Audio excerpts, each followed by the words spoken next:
Greg Tepper, Dave Campbell's Texas Football and TexasFootball.com here in Grapevine at the DFW Coaches Clinic with the head coach of the Mansfield Timberview Wolves is Coach James Brown. Coach, how are you? Good.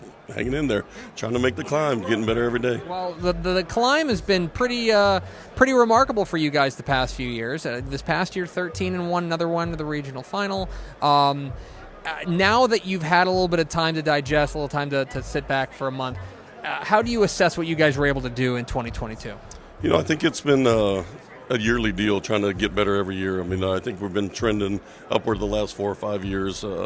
Always kind of getting to that third round and just trying to make that extra push to the next one and building that culture at the school. And, you know, we've been there 11 years now, so it's been tough, you know, early on and playing in that district with Duncanville and DeSoto and Cedar Hill and those guys and building that culture from there. But looking back at this year, I mean, you know, I really think our kids did a really good job of fighting through some adversity. You know, I felt like that when we got into this thing with a 9-team district, it was going to be different anyway.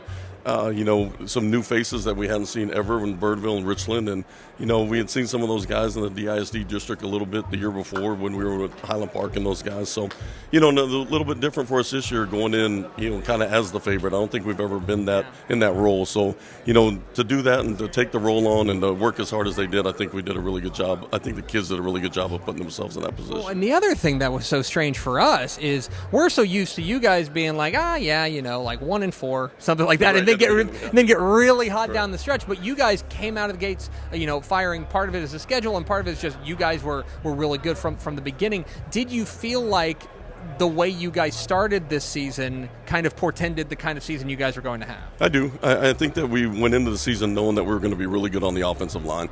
You know, we felt like offensively we were going to be good. We didn't know how would we respond on the defensive side. You know, I think the last 6 or 7 games we had 6 starters that were sophomores defensively. So, you know, to get to the point of where we were mid-year against Birdville and week 9 against Richland, I think the kids really took to that. I mean, offensively, you know, we knew we could run the football. We were always going to be kind of in a pickle what we were going to do at the quarterback position, but we had 2 really good athletes there playing.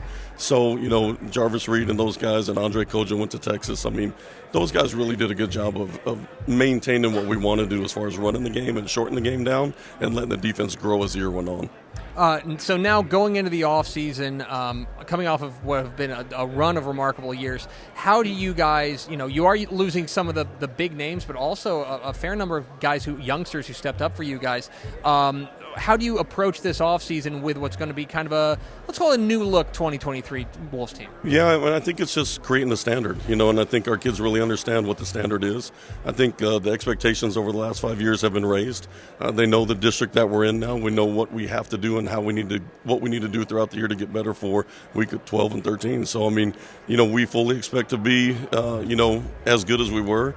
Some of the guys defensively with the experience that they gained is going to help. And we obviously have some holes to fill, you know, at the receiver position and up front on the offensive line. But we've got some really talented kids coming back, so we feel really good about it. Well, the good thing is it's not like you guys are in a tough region or anything, right? Oh, my God.